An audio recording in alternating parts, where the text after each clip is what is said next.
দর্শক, এই মুহূর্তে আমি দাঁড়িয়ে আছি গাইবান্ধার সাঘাটা উপজেলার ভরতখালী রেলওয়ে কলোনিতে। আমি এই 16ই ডিসেম্বর এই মহান বিজয় উদযাপন উপলক্ষে কেন্দ্র করে কিন্তু গত কয়েকদিন কিন্তু ভরতখালী ইউনিয়ন বিএনপির দুই পক্ষের মধ্যে অনেক সংঘর্ষ এবং ভাঙচুরের বিষয়ে ঘটনা ঘটে, কিন্তু তার প্রেক্ষিতে কিন্তু আজকে কিন্তু যে একটা সুন্দর এবং সুষ্ঠুভাবে যে মহান বিজয় উদযাপন হচ্ছে, তো সেই বিষয়ে আমরা এই উদযাপন কমিটির যারা সদস্য আছে বা যারা আয়োজক কমিটি আছে তার সঙ্গে কথা বলবো। আমরা যে খেলা পরিচালনা করার জন্য আমাদের বিরুদ্ধে যে জিনিসগুলা তারা প্রচার করছে, আসলে সেটা বাস্তবের সাথে কোনো মিল নাই।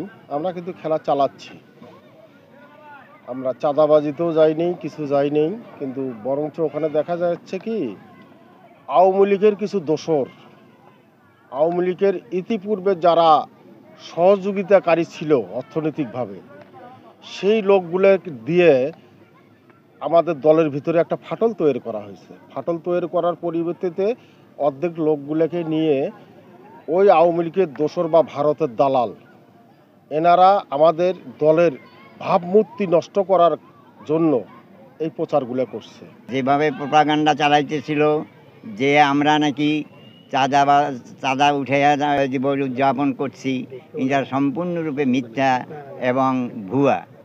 এরা এটা করছে সম্পূর্ণরূপেই মিথ্যান্বিতভাবে। তাই আমরা এর তীব্র প্রতিবাদ জানাই। বিজয় দিবসের যে অনুষ্ঠান করছি, এটা আমাদের বিএনপির ছেলেপেলে সবার সহযোগিতায় এবং সবার অর্থায়নে আজকের এই অনুষ্ঠান আমরা পরিচালনা করছি, যা ভবিষ্যতেও ইনশাআল্লাহ আমরা করব।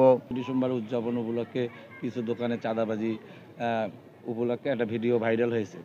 এটা এই ফ্যাসিস্ট সরকার শেখ হাসিনার এই দোসরেরা এটা করছে এবং এই লক্ষ লক্ষ টাকা এরা আওয়ামী লীগকে ডোনেট করছে, ইতিপূর্বে ডোনেট করে আসছে। এখন এরা আমাদের বিএনপিকে এরা ডিভাইডেড করার জন্য এরা সুকৌশলে ভারতের এজেন্ট, এই শেখ হাসিনার দালাল, ফ্যাসিস্ট সরকারের দালাল, এই দালালরা ভরতখালী ইউনিয়নে তারা অনুপ্রবেশ ঘটিয়েছে। এখানে শ্যামল শাহ, অনন্ত শাহ, সুবল শাহ, তারপরে আরও অনেকে আছে, মিটু শাহ সহকারে এরা যে প্রোপাগান্ডা যেটা চালানো হয়েছে এটা সম্পূর্ণ ভিত্তিহীন, মিথ্যা।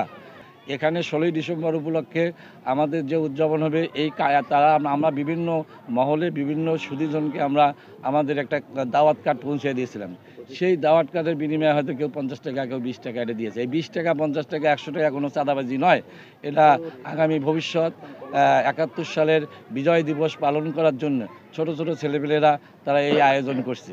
দর্শক, শুনলেন যে আজকের এই 16ই ডিসেম্বর বা বিজয় দিবসকে উদযাপনকে কেন্দ্র করে যে একটা তর্ক বিতর্ক ছিল ভরতখালী ইউনিয়ন বিএনপিদের মধ্যে, তাদের এক পক্ষ থেকে আপনারা যারা নেতাকর্মী ছিল তাদের মুখে শুনলেন।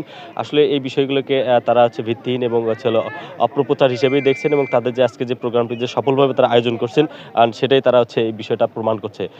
তো এই ছিল গাইবান্ধার সাঘাটা রেলওয়ে কলোনি মাঠ থেকে বিএনপির বিরুদ্ধে যে অভিযোগ ছিল সর্বশেষ তথ্য।